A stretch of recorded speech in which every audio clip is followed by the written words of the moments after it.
You're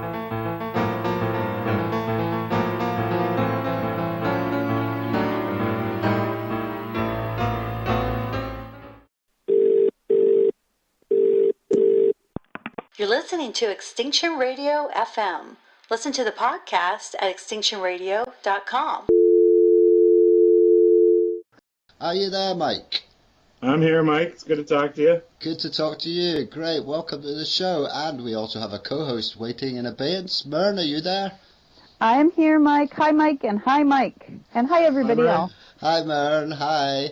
Right, let's just bash on then. Could you tell us a little bit about yourself, maybe your family, how you connected the dots to NTHE? That's all right. I'll do my best here. Thanks, mate. No problem. My family. I was born to my family, who's always lived in the same town for 3 generations now, I think. What town is that then? It's Cambridge, Ontario. Right. We live in a part of Canada that's been settled for a really long time. It's got one of the oldest communities in Upper Canada, I believe. As far as connecting the dots go, it's odd. It's interesting, too, because today, the new Mad Max movie opens up. And after thinking about that question for the past week, it got me thinking as to exactly how I started connecting the dots. And I think most of it came, oddly enough, from maybe like seeds being planted with the original Mad Max movies and how they revolved around a loss of oil because we used it all. I think, oddly enough, that's how the seed of infinite growth on the finite planet kind of got stuck in my head. So, just growing up, learning about the world, I started learning about global warming probably 20 some odd years ago, at which point I became rather obsessed with the idea of global warming. How old are you now, Mike? 39. 39, so that's quite a young age, really, to take an interest. Why did you take an interest? Because of these Mad Max? I mean, I've never watched a Mad Max film in my life. Tell us a little bit about Mad Max, Mike. Well, Mad Max is a sci-fi genre film taking place in the future after basically they ran out of oil. Right. And it's a story about Max, who ends up navigating the ocean of doom that's in front of him for 3 movies. Gosh, this is sounding familiar. Yeah. Yeah, so I can see why you started along that line then. Yeah. So you connected the dots when you were sort of 19. You did a bit of research, yeah? Yeah. Into it. And were you active at all in any groups, or did you take it any further? And I learned a lot about permafrost thaw at that time and methane. Right. And it seemed at that time that there was a huge volume of it, which would be really bad if it were to happen to escape, which kind of freaked me out. Yeah.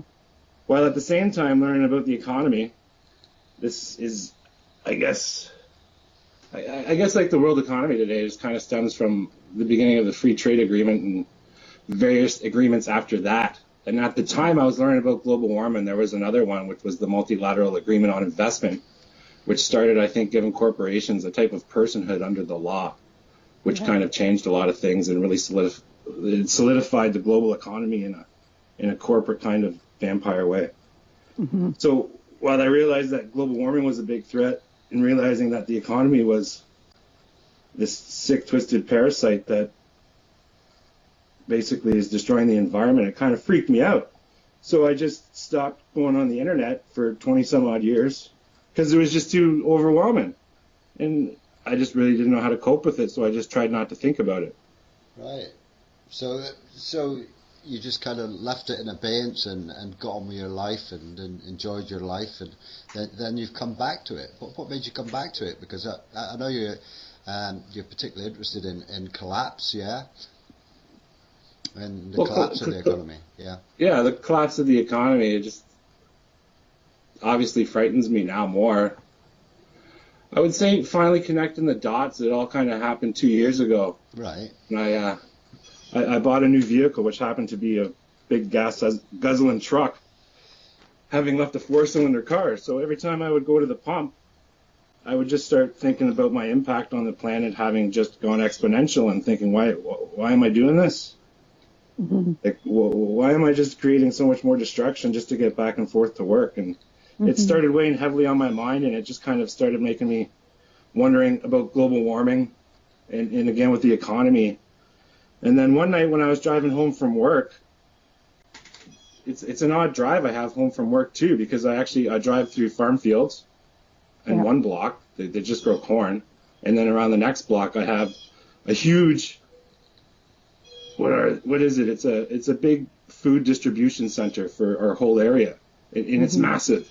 And then on the other side of that is a car factory that pumps out one car every minute.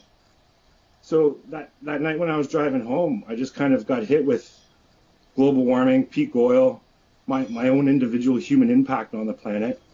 And the thought crossed my mind, I'm like, I wonder when humans would go extinct.